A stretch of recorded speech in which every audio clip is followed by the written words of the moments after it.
Hello and welcome to Eye on Africa. I'm Clarisse Fortuné. Our top stories. Death slowly creeping on the people of Burkina Faso, the title of Amnesty report on war crimes against civilians in many parts of the country. Dozens of locations are under siege by armed groups. We'll hear from one of the authors of the report, Ousmane Diallo. Rising prices in DRC. In spite of IMF's recent funds relief, people are still struggling with inflation ahead of December's election.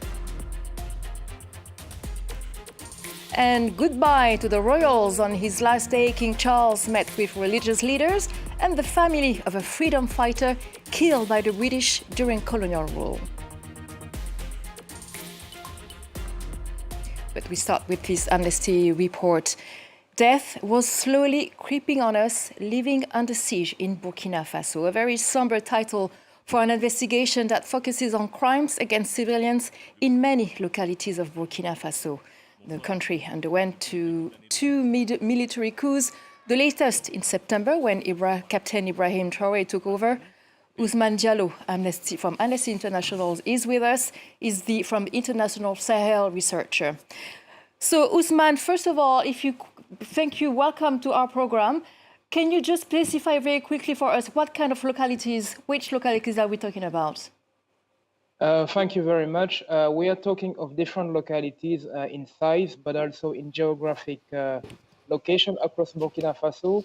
Sometimes it concerns major cities such as Djibo, which is the provincial capital of the Soum province. But sometimes it could be small villages or communes such as Rolo or Bam, which is in central Burkina Faso. But to summarize the scale of the siege by armed groups, well, we can say that the siege affects at least 46 villages and communes across Burkina Faso, ranging from the north to the south, from the east to the west.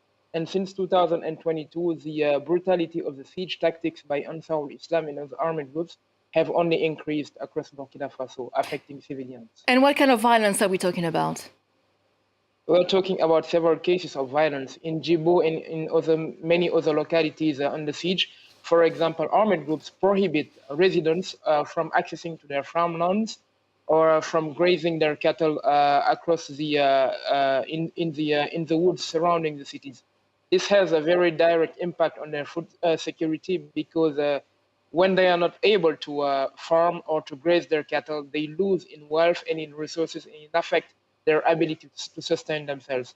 That's why many of the residents of the cities have fled to safer places. And right now in Burkina Faso, we are talking of 2 million people that have been internally displaced due to the conflict.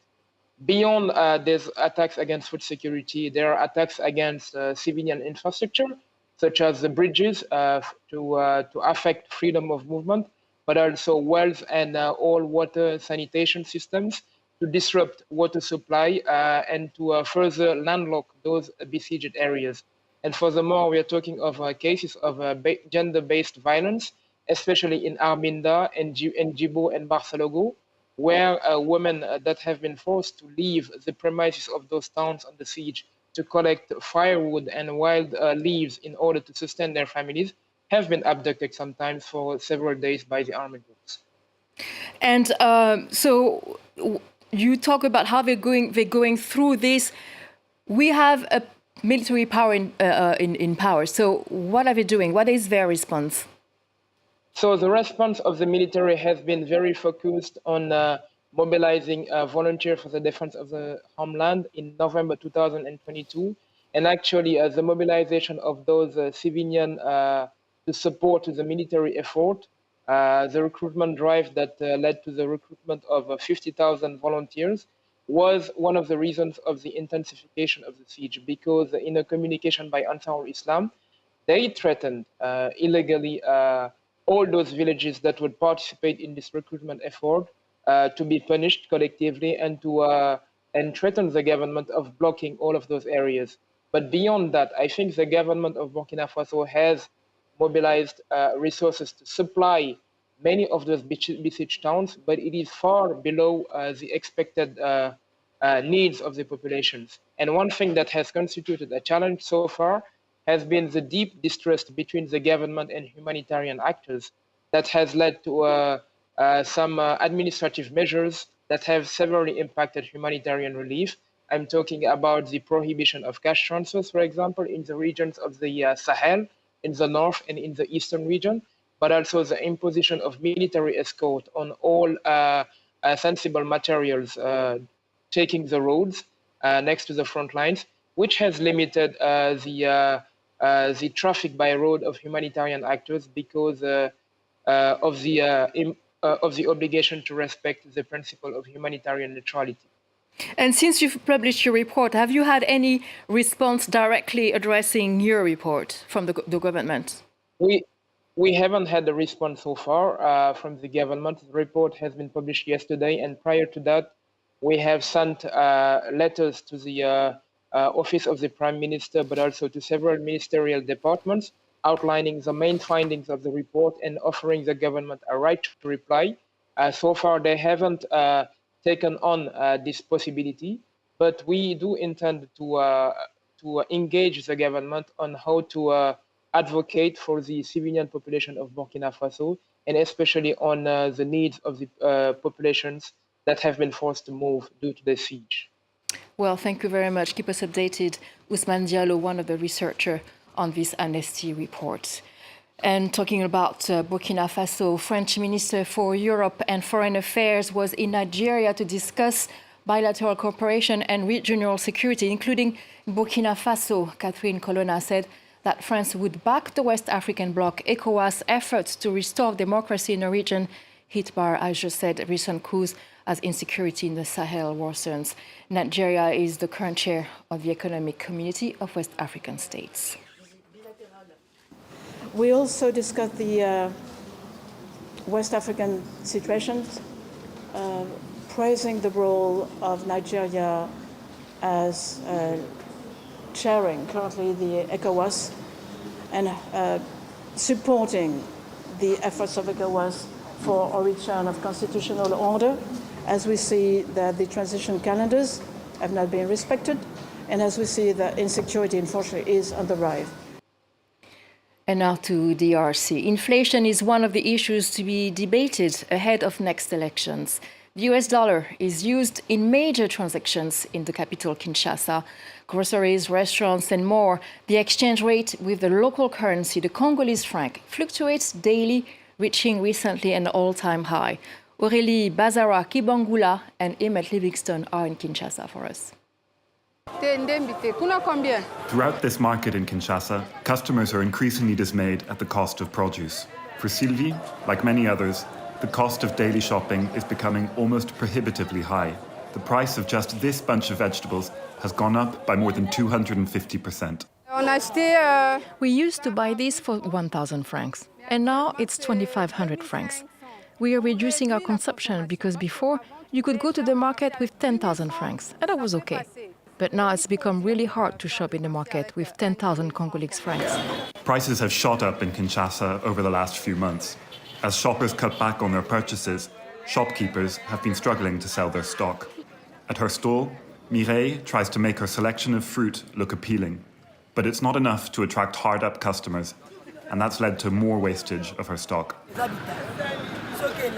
The balance here, if it's after a few days, you see like this one. After a few days, they rot.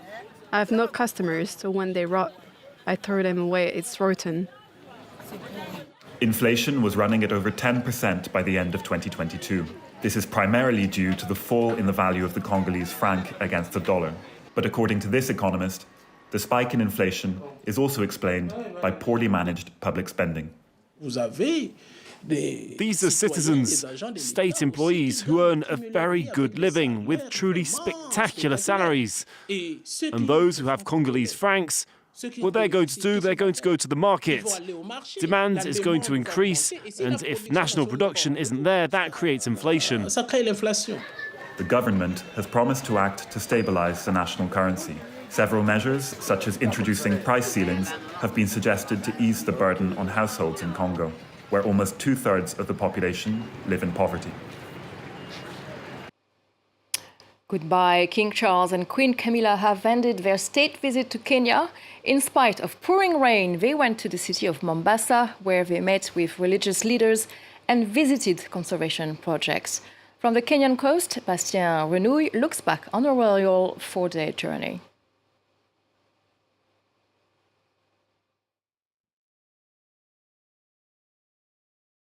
King Charles and Queen Camilla definitely brought the British weather with them. The final and 4th day of their trip in Kenya, spent in the port city of Mombasa, was disrupted by heavy rainfall and flooding. Now, the UN did warn that Kenya and the rest of East Africa would likely be hit by heavier than normal rainfall between October and December because of El Nino. The organisation also warned that the weather phenomenon would likely mix with global warming in alarming ways. And that's definitely something that the royal couple talked a lot about during their stay here in Kenya. The king has long been a climate change advocate, and he really used the opportunity of being here in Kenya to talk about solutions to global warming. Now, it was definitely an action-packed trip. The royal couple also spoke to lots of young people, as well as World War II veterans, and they encouraged technology, entrepreneurship, and the creative arts. But the king also did something that no member of his family has done before here in Kenya. He acknowledged the more painful aspects of the shared history between the two countries.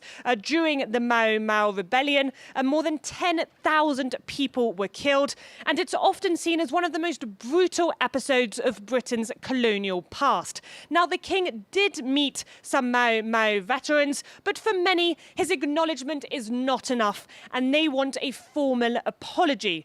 Now, the reaction among Kenyans that I've spoken to here has been very mixed. While some Kenyans told me that this visit was a reminder of the country's dark colonial past and that the British should apologise and address human rights issues, others were more indifferent. And they told me that this visit should be seen as an opportunity to open a new chapter in the relationship between the two countries.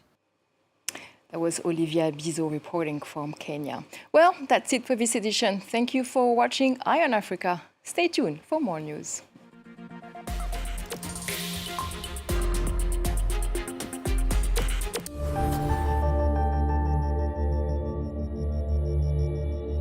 Raqqa is being rebuilt. مجلس الرقة المدني بأعمال الترميم وتقوم لجنة الثقافة بتقديم القرميد. عدم وجود الآليات التي نستطيع العمل بها وإدخالها بسبب الحصار المفروض على مناطق الإدارة الذاتية. A long, dangerous, multifaceted reconstruction. واجهتنا بعض المشاكل، وهي المشاكل الأكثر خطورة هي وجود ألغام بشكل كبير ضمن المياه تحت الجسر. أنا أفكر إنه ناس أم تدعم بينا بخلايا يجوز ناس أم تدعم يصير دوم إنه عايشين برعب، دوم إنه عايشين بخوف، ما نحس بالأمان. Reconstruction amid a backdrop of deep-seated issues. فيعني خليني أروح على مكان ما حدا يعرفني بيه ولا أعرف حدا بيه. Watch Raqqa Revisited on France 24 and France24.com.